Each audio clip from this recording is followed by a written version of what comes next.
जंगल में एक छोटी सी चिड़िया रहती थी, रानो चिड़िया। उसका घोंसला टूटा फूटा था, बच्चे छोटे थे और खाने पीने का ठिकाना भी ठीक से नहीं था। फिर भी उसके दिल में हमेशा एक उम्मीद रहती थी। एक सुबह सूरज की पहली किरणों के साथ रानो ने आसमान की ओर देखा और बोली, हे भगवान, अगर मैं भी दूसरों की तरह मेहनत करके अपने बच्चों का पेट भर पाती तो क्या ही अच्छा होता। अब तो मैं सोच चुकी हूँ, चाहे कितनी भी मुश्किल क्यों न आए, मैं खेती करूँगी, मटर की खेती।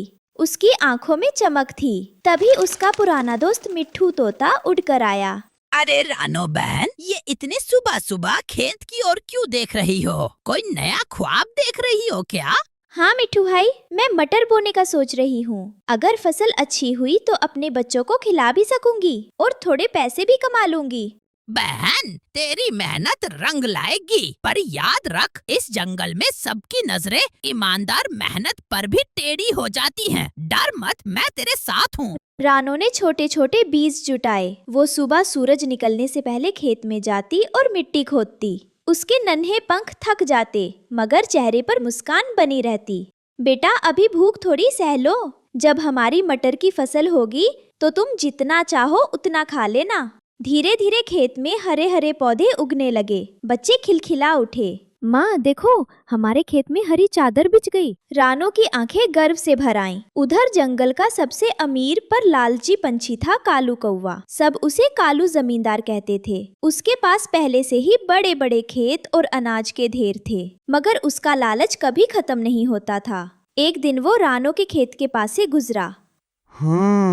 ये तो कमाल हो गया। ये गरीब चिड़िया इतनी सुंदर मटर की फसल उगा रही है। अगर सबने इसकी तारीफ कर दी तो मेरी इज्जत घट जाएगी। उसकी आंखों में लालच चमका। क्यों ना इस पर झूठा इल्जाम लगाकर इसकी जमीन अपने नाम कर लूं। कोई गरीब मुझे टक्कर दे, ये मैं बर्दाश्त नहीं कर सकता। रानो ने थोड़ी सी मटर तोड़ी और जंगल के पंछियों में बांटी। वाह रानो बहन, तेरी मटर तो कितनी मीठी है। माँ, मुझे भी दो ना, बहुत स्वादिष्ट है। सब खाओ भाई बहनों। ये मेरी मेहनत का फल है। अकेली मैं नहीं, तुम सब इसके हिस्सेदार हो। जंगल में सबने उसकी तारीफ की। यही तारीफ कालू को और चुभ गई। अगले दिन कालू पंचों के सामने पहुंचा। सरपंच, ये रानो चिड़िया झूठी और चालाक है। इसने मेरी जमीन पर कब्जा करके मटर बोई है। ये खेत मेरा है। सभा में खुसुर फुसुर होने लगी। रानो कांपते पंखों के साथ आगे बढ़ी। नहीं सरपंच जी, ये सब झूठ है। मैंने अपनी मेहनत से ये खेत बनाया है। मिट्टी खुद खोदी, बीज मैंने बोए। अगर मैं गरीब हूँ तो क्या मेरा कोई हक नहीं? पंचों ने एक दूसरे की ओर देखा। रानो, सबूत चाहिए। हम बिना सबूत किसी की बात नहीं मान सकते। रानो का दिल टूट गया। तभी मिट्ठू तोता तेजी से उड़कर आया। सरपंच जी, मैं गवाह हूँ। मैंने अपनी आंखों से देखा है कि रानो कैसे सुबह से शाम तक मेहनत करती थी। उसने ही बीज बोए, पानी दिया। ये तो इसका दोस्त है, ये तो झूठ बोलेगा। मिट्ठू ने मुस्कुराकर जवाब दिया, अगर भरोसा नहीं तो खुद खेत की मिट्टी खोद कर देख लो। नीचे बीज के खोल और रानो के हाथों के निशान मिलेंगे। सच कभी छुपता नहीं। सरपंच ने खेत खुदवाया। सचमुच नीचे बीज के खोल मिले। रानो के मेहनत के सबूत साफ दिखाई दे रहे थे। सभा में सन्नाटा छा गया। कालू कौवा, तूने लालच में आकर झूठा इल्जाम लगाया। तू अमीर होकर भी गरीबों को दबाना चाहता है। तुझे शर्म आनी चाहिए। रानो की आंखों में आंसू थे, मगर इस बार खुशी के। धन्यवाद सरपंच जी, अगर मिट्ठू भाई ना होते तो आज मैं सब कुछ खो देती। कालू शर्म से झुक गया। मुझसे गलती हो गई। मैं लालच में अंधा हो गया था। रानो, मुझे माफ कर दो। कालू, मैं तुझे माफ करती हूँ, मगर याद रख, मेहनत का फल कोई नहीं छीन सकता। लालच से सुख नहीं मिलता। मटर की फसल बिककर रानो ने अच्छे पैसे कमाए। उसने अपने बच्चों के लिए नया घोंसला बनाया, खाने पीने का अच्छा इंतजाम किया। उसने जंगल के सब पक्षियों को दावत दी। देखा बहन, सच्चाई की जीत हुई। मेहनत का फल मीठा होता है। सब पंछी एक स्वर में चहचहाए और कहा, रानो चिड़िया की जय हो, मेहनत और सच्चाई की जय हो। ये कहानी हमें सिखाती है कि मेहनत और ईमानदारी का रास्ता कठिन हो सकता है, मगर अंत में जीत हमेशा सच्चाई की ही होती है। इस तरह रानो चिड़िया खुशी खुशी मटर की खेती करके अपना जीवन बिताती है।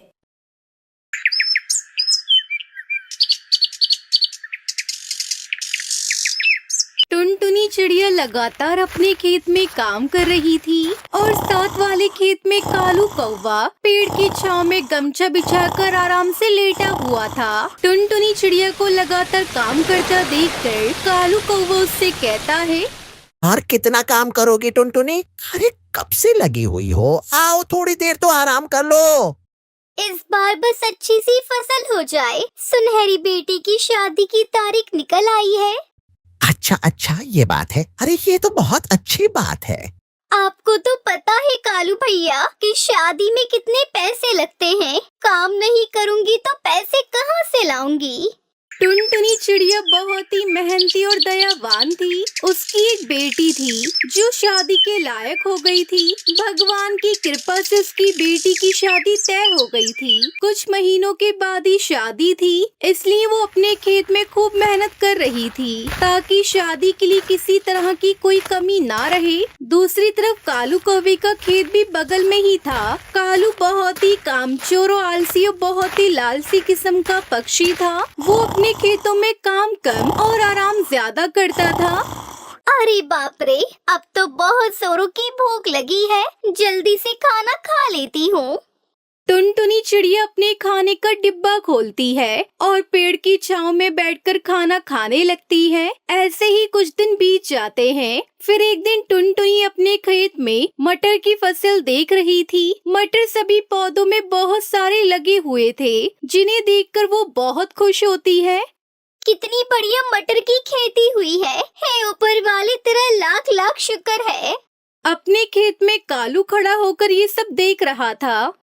अरे इस टुनटुनी के खेत में मटर की फसल तो बहुत ही अच्छी हुई है और मेरे खेत में तो कम मटर लगे हैं।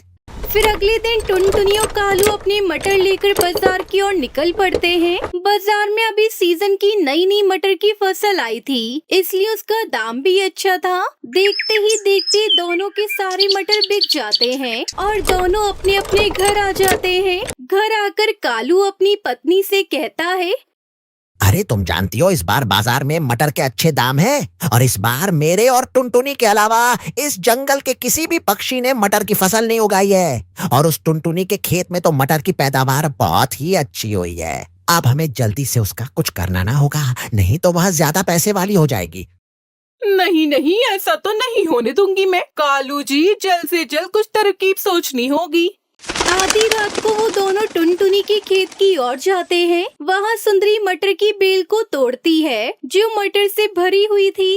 अरे वाह, देखो तो कालू जी, ये बेल तो मटर से भरी हुई है। इसमें कितने सारे मटर हैं। इसको बेच के ना अच्छे खासे पैसे मिल जाएंगे। अरे इस बार हमारे पास पैसे ही पैसे होंगे। अरे चलो चलो अभी जल्दी करो, पहले उसके खेत से और अपने खेत से सारे मटर तोड़ने हैं। वो दोनों मिलकर रात में ही सारे मटर के पौधे उखाड़ देते हैं और मटर तोड़ लेते हैं और अपनी बोरियों में भरकर सारे मटर घर ले आते हैं और घर के पीछे पुराने छोटे से स्टोर रूम में मटर को छुपा देते हैं। उधर अगली सुबह टुनटुनी जब अपने खेतों में जाती है तो वहाँ मटर न पाकर वो बहुत रोती है।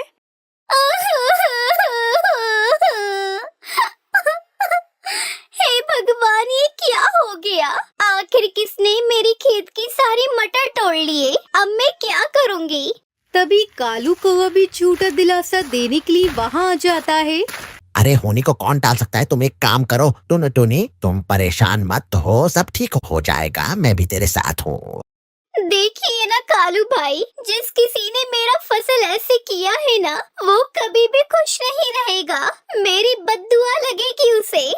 ऐसे ही कुछ दिन बीत गए। टुनटुनी बाजार से नए बीज लाकर फिर से लगा देती है। इधर सुंदरी कालू से कहती है, कालू जी, आप जल्दी से जाइए और बाजार में सारे मटर बेच दीजिए। सुना है बाजार में इसकी कीमत अच्छी मिल रही है। सुनने में तो आ गया है कि टुनटुनी ने और भी मटर लगा लिए हैं।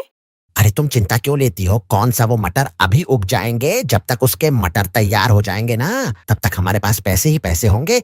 दूसरी तरफ टुनटुनी अपनी बेटी के साथ खाना खा रही थी। तभी घर के बाहर दस्तक होती है। जब चिड़िया दरवाजा खोलती है तब वो देखती है कि एक बूढ़ा तोता जो खाना मांग रहा था क्योंकि उसको बहुत भूख लगी थी। टुनटुनी उस पक्षी को अपने हिस्से का खाना दे देती है। वो बाबा कोई मामूली पक्षी नहीं था, उसके पास जादू था जो कि अपने जादू से सब कुछ देखता है। और उसके बाद वो एक बोतल में गंगा जल देता है और उसे अपने खेतों में छिड़कने को कहता है। टुनटुनी उस गंगा जल को जैसे ही छिड़कती है उसके खेतों में मटर के छोटे छोटे पौधे बड़े हो जाते हैं। अब मटर से वो सारे पौधे भर चुके थे। ये सब देखकर टुनटुनी बहुत खुश होती है और वो जैसे ही पौधों से मटर तोड़ती है उसकी जगह नए मटर आ जाते हैं। ये देखकर वो बहुत खुश हो जाती है। फिर वो मटर को लेकर बाजार में ले जाती है। उसकी बहुत अच्छी कमाई होती है और कुछ ही दिनों में वो बहुत अमीर हो गई और बहुत ही धूमधाम से टुनटुनी ने अपनी बेटी सुनहरी की शादी कर दी। एक दिन रात के अंधेरे में कालू और सुंदरी टुनटुनी के खेत में जाते हैं। सुंदरी, हमें जल्दी से इस टुनटुनी के सारे मटर तोड़ने हैं और मटर की फसल खराब कर देना है। इसके खेत में एक भी दोबारा मटर ना हो पाए। ठीक है जी, हम सब बर्बाद कर देंगे। सुंदरी जैसे ही मटर के खेत में पैर रखती है उसे तभी पैर में जोरदार का झटका मारता है और वो दूर जाकर गिरती है। अरे मर गई रे, मैं तो मर गई रे। इसमें तो करंट है जी, मैं खेत में नहीं जा सकती। क्या कह रही हो सुंदरी? ऐसा कैसे हो सकता है? कालू इधर उधर देखता है। अरे लेकिन यहाँ तो कोई तार नहीं है, तो करंट कैसे आ गया? कालू जैसे ही खेत में जाता है मटर तोड़ने के लिए हाथ लगाता है वैसे ही उसे जोरदार झटका लगता है और वो उछलता हुआ खेत से बाहर गिरता है। हाय हाय रे, मर गया मैं। ये टुनटुनी ने ना जाने खेत में क्या काला जादू किया है। दोनों जल्दी से उठते हैं और घर भाग जाते हैं। टुनटुनी चिड़िया बहुत खुश थी क्योंकि जादुई मटर से सब कुछ ठीक हो गया था और इधर कालू सुंदरी के पास पछतावे के अलावा कुछ भी नहीं था। कौवे, अब हम तुम्हें बर्दाश्त नहीं करेंगे। ये आम का बाग हमारा है और हम इसे बचा कर रहेंगे। दोस्तों, तुम सब तैयार हो ना? तुम लोग कुछ नहीं कर सकते। मैं ताकतवर हूँ, मुझे कोई नहीं हरा सकता। एक छोटे से जंगल में टुनटुनी चिड़िया और उसके पति का एक छोटा सा आम का बाग था। ये बाग उनके जीवन का एकमात्र साधन था और वो दोनों बहुत खुश थे। बाग के आमों से ही उनकी रोजी रोटी चलती थी। उनके छोटे से घर में हर दिन खुशी और संतुष्टि का माहौल होता था। देखो टुन्नू जी, तुम्हारे लगाए हुए आम कितने मीठे हो गए हैं। इस बार तो हम अच्छे खासे पैसे कमाएंगे। मैं तो बहुत खुश हूँ। इस दिन का हमने कितना इंतजार किया है। अब वो घड़ी आ गई है जब हमें हमारी मेहनत का फल मिलेगा। अगर हम इसी तरह मेहनत करते रहे तो हमारा बाग और भी बढ़ेगा। तुम देखना, अगले साल हम बहुत खुश होंगे। फिर दोनों बाग में काम कर रहे थे, खुश थे और अपने छोटे से जीवन को संजोने का पूरा प्रयास कर रहे थे। लेकिन उनका ये सुख चैन बहुत समय तक नहीं रहा क्योंकि उनकी खुशियों पर एक काला साया मंडरा रहा था। एक दिन जंगल में कालू कौवा आया। उसका नाम था कालू, जो बहुत ही शरारती और निर्दयी था। वो अपने साथ एक समूह लाया था जो हर समय दूसरे पक्षियों को परेशान करते थे। कालू कौवे ने टुनटुनी चिड़िया के बाग को अपना निशाना बना लिया। तुम लोग छोटे छोटे पक्षी हो, क्या तुम्हें इतना बड़ा बाग चला पाओगे? इस बाग का खजाना तो मैं अपने कब्जे में कर लूंगा। टुनटुनी चिड़िया को पहले तो समझ में नहीं आया कि ये कौवा क्या कह रहा है। उसने काले कौवे की बातें नजरअंदाज करते हुए अपनी बाग की देखभाल जारी रखी। लेकिन कालू कौवे को ये पसंद नहीं आया। उसने रोज रोज टुनटुनी चिड़िया के बाग में आकर आमों को तोड़ना शुरू कर दिया। क्या करूं? ये काले कौवे रोज हमारे बाग का नुकसान कर रहे हैं। अगर यही चलता रहा तो हम कैसे जी पाएंगे? टुन्नू जी, हम क्या करें? मुझे तो कुछ भी समझ में नहीं आ रहा है। यह सच है टुनटुनी, वह रोज हमारे बाग से आम तोड़ता है। हमें कुछ करना पड़ेगा, नहीं तो हम बर्बाद हो जाएंगे। काले कौवे की दिन प्रतिदिन की शरारतों ने टुनटुनी चिड़िया को परेशान कर दिया। वो जानती थी कि अगर कालू कौवे ने उनके बाग का नुकसान किया तो वो आर्थिक रूप से बहुत कठिनाई में पड़ जाएंगे। लेकिन उसने हार मानने का नाम नहीं लिया। सुनिए टन्नू जी, हमारे पास एक ही रास्ता है। हमें कालू कौवे के झुंड का सामना करना होगा। हमें उसे डराकर अपनी जमीन पर कब्जा करना होगा। लेकिन वह बहुत बड़ा और ताकतवर है। हम छोटे से पक्षी उसके सामने क्या कर सकते हैं? हम छोटे पक्षी जरूर हैं, लेकिन हमारी बुद्धिमानी और साहस बड़े हैं। मैं जानती हूँ कि हम उसे मात दे सकते हैं। बस हमें अपने ऊपर विश्वास रखना होगा। टुनटुनी चिड़िया ने अपने दिमाग का इस्तेमाल करने का निर्णय लिया। उसने जंगल के दूसरे पक्षियों से मदद मांगी और सबको समझाया कि कालू कौवे का सामना करने के लिए एकजुट होना जरूरी है। सुनो साथियों, अगर हम सब एक साथ आएंगे तो हम कालू कौवे को हराने में सक्षम होंगे। हमें अपनी ताकत का सही इस्तेमाल करना होगा। सभी पक्षी टुनटुनी चिड़िया की बातों से सहमत हो गए। अब वो कालू कौवे को हराने के लिए तैयार थे। अगले दिन कालू कौवा अपने दोस्तों के साथ फिर टुनटुनी चिड़िया के बाग में पहुंचा और आम तोड़ने लगा। लेकिन इस बार उसे ये नहीं पता था कि टुनटुनी चिड़िया ने अपने दोस्तों को बुला लिया था। हा हा हा हा हा, ये छोटे छोटे पक्षी क्या कर सकते हैं? तभी टुनटुनी चिड़िया उसके साथी पक्षी बाग में उड़ते हुए काले कौवे के पास आ पहुँचे। कालू कौवे, अब हम तुम्हें बर्दाश्त नहीं करेंगे। ये आम का बाग हमारा है और हम इसे बचा कर रहेंगे। दोस्तों, तुम सब तैयार हो ना? तुम लोग कुछ नहीं कर सकते। मैं ताकतवर हूँ, मुझे कोई नहीं हरा सकता। लेकिन टुनटुनी चिड़िया ने हिम्मत नहीं हारी। उसने अपने दोस्तों को इशारा किया और सभी पक्षी कालू कौवे पर हमला करने के लिए एक साथ उड़ने लगे। उन्होंने उसे चारों ओर से घेर लिया। कालू कौवे उसके साथ ही डर के मारे इधर उधर उड़ने लगे। टुनटुनी चिड़िया की चाल सफल रही और काले कौवे को अपनी हार माननी पड़ी। ठीक है, मैं हार मानता हूँ। अब मैं तुम्हारे बाग में नहीं आऊंगा। तुम्हारे जैसे शरारती और क्रूर पक्षी के लिए अच्छा है कि तुम हार मानो। अगर तुमने फिर से बाग में आकर परेशानी डाली तो हम तुम्हें और भी सख्ती से रोकेंगे। काले कौवे उसके साथ ही टुनटुनी चिड़िया के द्वारा दी गई चेतावनी को समझते हुए वहाँ से उड़ गए। टुनटुनी चिड़िया उसके सभी दोस्तों ने मिलकर उनका पीछा किया और वो तब तक नहीं रुके जब तक कालू कौवा उसके साथ ही जंगल से बाहर नहीं निकल गए। टन्नू जी, हमने उन्हें हरा दिया। अब हमारा आम का बाग सुरक्षित है। ये आम का बाग हमारा है। अब इसे कोई भी नुकसान नहीं पहुंचा सकता। तुमने तो अद्भुत साहस दिखाया। तुम ही हमारे बाग की असली रक्षक हो। टुनटुनी चिड़िया उसके पति ने एक साथ खुश होकर ये तय किया कि वो कभी भी अपने बाग को किसी के हाथ से नहीं जाने देंगे। उन्होंने कालू कौवे उसके जैसे शरारती पक्षियों से लड़ने का तरीका सीखा और एक तो साहस के साथ अपने जीवन को फिर से खुशहाल बना लिया। इस कहानी से सीखने को मिलता है कि अगर हम एकजुट होकर अपने हक के लिए लड़ते हैं तो कोई भी ताकत हमें हरा नहीं सकती। साहस, बुद्धिमानी, एकता से किसी भी कठिनाई का सामना किया जा सकता है। ये कहानी टुनटुनी चिड़िया के साहस और संघर्ष को दर्शाती है, जहाँ उसने न केवल अपनी मेहनत और धरती की रक्षा की, बल्कि ये भी बताया कि किसी भी समस्या का हल सिर्फ आत्मविश्वास और एकता से निकलता है।